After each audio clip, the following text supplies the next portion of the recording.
터치타임즈 김효정입니다.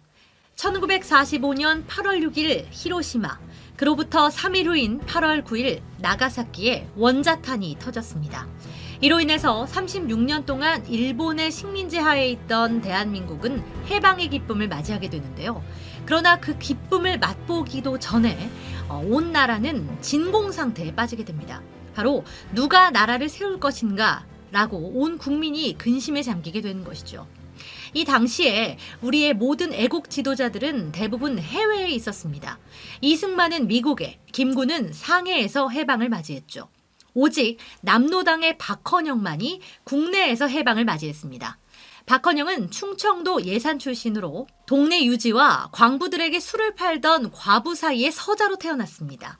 그 서러움을 극복하기 위해서 공부를 열심히 했고요. 지금의 경기고등학교에 입학합니다. 1919년 독립운동이 일어나자 일본에 대한 적개심을 키웠고 미국 선교사들에게 미국 유학기를 터달라라고 부탁을 했지만 성공하지 못합니다. 이후 스스로 공부하기 위해서 동경을 거쳐서 상해로 가게 됩니다.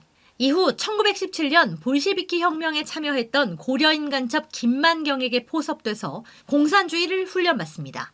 300만 원의 자금을 지원받아서 남한에 잠입하게 되죠. 1926년에는 최초로 조선공산당 지하당을 창당하게 됩니다. 이후 공산당 활동을 이어가던 중에 수차례 감옥살이를 하게 되고요. 뛰어난 변장술을 활용해서 도망쳐 나온 후에 전라도의 한 벽돌 공장에 숨어 있다가 해방을 맞이하게 된 겁니다. 박헌영은 1945년 9월 6일 서울 진명여고 강당에서 조선인민공화국을 선포하게 됩니다. 이승만과 김구가 자신에게 먼저 나라를 세워놓으라 라고 부탁했다는 거짓말로 온 국민을 속인 것입니다. 당시 미군은 일본 오키나와에 있었습니다. 한반도에 있던 34만 명의 일본군의 옷을 벗기기 위해서 1차로 한반도에 들어온 미군은 일본군을 부산항으로 쫓아내는 데 성공합니다. 그러나 박헌영을 중심으로 한 공산주의자들은 격렬하게 저항했습니다. 당시 이 모든 상황을 보고 있었던 한반도 내 모든 미군을 이끌고 있었던 존 하지 중장은 이 모든 내용을 본국으로 보고합니다. 그리고 한국 안에는 공산주의와 사회주의에 물든 국민들이 너무 많다라는 것도 함께 보고를 하게 되는데요. 미국은 미군의 철수를 결정합니다. 1949년 6월 30일의 일이었습니다. 미군은 군사고문단 500여 명만 남겨두고 모두 철수를 감행했는데요. 더 나아가 미국의 국무장관 에치스는 공산주의의 남하를 막기 위한 방어선이죠. 에치슨 라인을 발표합니다. 한반도가 빠져 있었던 겁니다. 북한은 이 기회를 활용해서 미군 철수 1년 만에 남침을 강행합니다. 1950년 6월 25일 새벽, 바로 6.25 전쟁이 시작된 겁니다. 전쟁 소식을 보고받은 트루만 대통령은 처음에는 무관심했습니다. 공산주의자들이 미군 철수를 강력하게 주장했기 때문이죠. 그런데 이때 빌리 그레이엄 목사가 나섰습니다. 빌리 그레이엄 목사는 정계를 향해서 한국 내에는 50만 명의 기독교인이 있다. 만약 한반도를 공산주의자들의 손에 넘겨줄 경우 하나님이 심판하실 것이다 라고 강력하게 경고했습니다. 마음을 바꾼 트루만 대통령은 유엔 총회를 소집하고 2차로 미군을 한국에 투입하기로 결정합니다. 이 시각 북한 인민군은 전쟁 시작 3개월 만에 낙동강까지 진격해 있었습니다. 그런데 메가더가 인천 상륙작전을 성공하게 되고요. 인민군은 북한으로 쫓겨나게 됩니다. 그러나 통일되기 직전 중국의 인민군의 개입으로 지금의 휴전선이 결정되게 된 것입니다. 북한은 오늘까지도 끊임없이 간첩들을 투입하고 남한 내에 노동자들과 시민, 교수들과 정치인들을 포섭해서 남한의 체제를 붕괴시키려고 시도하고 있습니다. 그러나 대한민국은 이승만 대통령이 세워놓은 4개의 기둥이죠. 자유민주주의와 자유시장경제, 한미동맹과 기독교 입국론에 입각해서 70년을 이어왔습니다. 그리고 오늘날은 세계 10위권의 경제 대국의 반열에 올라섰습니다. 반면 북한은 공산주의와 사회통제체제, 주체사상을 이어오다가 역사상 유례없는 최고의 거지국가로 전락했습니다. 이 모든 체제와 경쟁은 끝난 것이나 다름없는 것입니다. 하지만 남한 내 주사파들과 전교조, 민노총과 좌파단체가 협력해서 박근혜 전 대통령을 불법 탄핵시키고 미국 내 최고의 한국 전문가 고든창 변호사가 분석한 것처럼 북한이심은 간첩일 수도 있는 문재인 씨를 대통령으로 만들었습니다. 대통령이 된 문재인은 동계올림픽에서 미국과 일본 등 세계의 지도자들을 불러놓고 북한을 향한 기쁨조의 연설을 쏟아냈습니다. 희대의 간첩 신영복을 존경하는 사상가라고 온 세계 앞에 선포한 겁니다.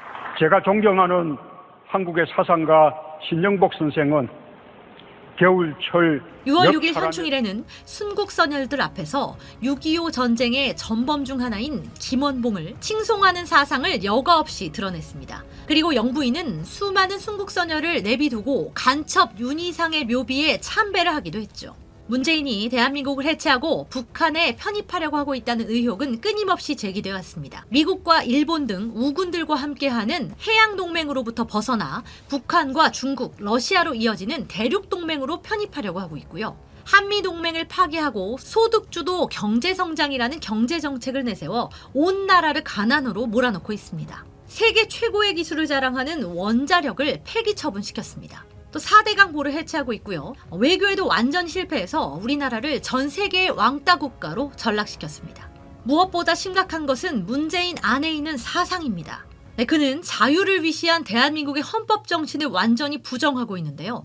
헌법 안에서 자유를 삭제하려고 시도한 것이 그 증거입니다. 또 1948년 8월 15일 건국일을 부정하고 있고요. 4월 총선에서 국회의 3분의 2 이상을 장악해서 헌법을 개정한 이후에 낮은 연방제로 가려는 시도를 이어가고 있습니다. 네, 이런 위기 가운데 있지만 저는 대한민국과 한반도가 무너지지 않을 것을 믿습니다. 바로 목숨을 걸고 그 자유민주주의를 수호했던 우리의 선조들처럼 이 자유를 수호하기 위해서 목숨을 거는 이들이 등장했기 때문입니다. 그 중에 한 명이 한기총 대표회장인 전광훈 목사입니다. 6월 8일 시국선언을 시작으로 8월 15일 대통령 퇴진 운동을 이어갔습니다. 이후에 10월 3일에는 역대 가장 많은 국민들이 이승만 광장에 와서 저항권을 행사하는 놀라운 역사적 기록을 써내려가기도 했습니다.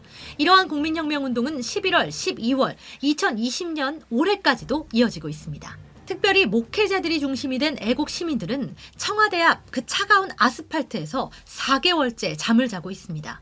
수도권 주일 연합 예배도 서울의 한복판에서 드려지고 있습니다.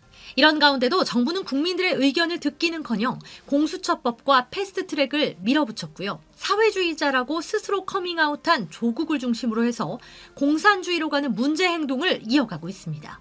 또 지소미아를 파기하려고 했지만 국민들의 저항에 부딪혀 실패하고 말았고요. 별의별 혐의를 다 끌어내서 전광훈 목사를 구속시키려 하고 있지만 잘 되고 있지 않는 것 같습니다. 모든 집회는 비폭력적으로 그리고 합법적으로 이뤄진 국민의 저항권의 표출이었음을 기억해야 할 것입니다.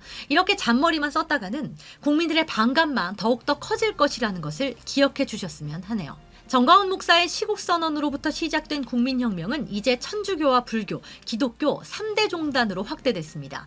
또 대한민국 범우파 진영의 모든 시민단체와 정당까지 마음을 합치고 있습니다. 국민혁명본부는 문재인 대통령을 반드시 하야시키고 돌아오는 4월 15일 선거에서 새로운 대통령 선거와 완전한 미국식 민주주의인 4년 중임제 개헌, 그리고 국회의원 선거를 동시에 실시할 것이라고 밝혔습니다. 그리고 매주 토요일 낮 12시에 진행되는 국민혁명대회와 매주 주일 낮 11시에 진행되는 수도권 연합예배를 통해서 제2의 건국을 이뤄나갈 것이라고 덧붙이고 있습니다. 우리 민족은 이스라엘 민족과 더불어서 모든 면에서 뛰어난 민족입니다. 그러나 약점을 한 가지 가지고 있습니다. 바로 나라가 망하기 전까지는 움직이지 않다가 망하고 나서 저항운동과 독립운동을 이어나간다는 역사적 사실입니다. 임진왜란이 그랬고요. 병자호란이 그랬고요. 6.25 전쟁이 그랬습니다. 이번만큼은 나라가 망하기 전에 반드시 막아내야 할 것입니다. 21세기 노스트라다무스로 불리는 미국의 조지 프리드먼 박사는 이렇게 예견했습니다. 통일 한반도, 통일 대한민국은 중국의 흑룡강과 길림성을 아우르는 예전의 온 영토를 되찾을 것이고 세계 속의 강대국이 될 것이다. 지금의 행위만 저지하면 대한민국은 세계의 평화와 발전을 이끌어 나가는 위대한 민족이 될 것입니다. 이 아시아의 황금 시기에 빛나던 등불의 하나인 코리아. 그 등불 다시 한번 켜지는 날에 너는 동방의 밝은 빛이 되리라. 처치타임즈 김효정이었습니다.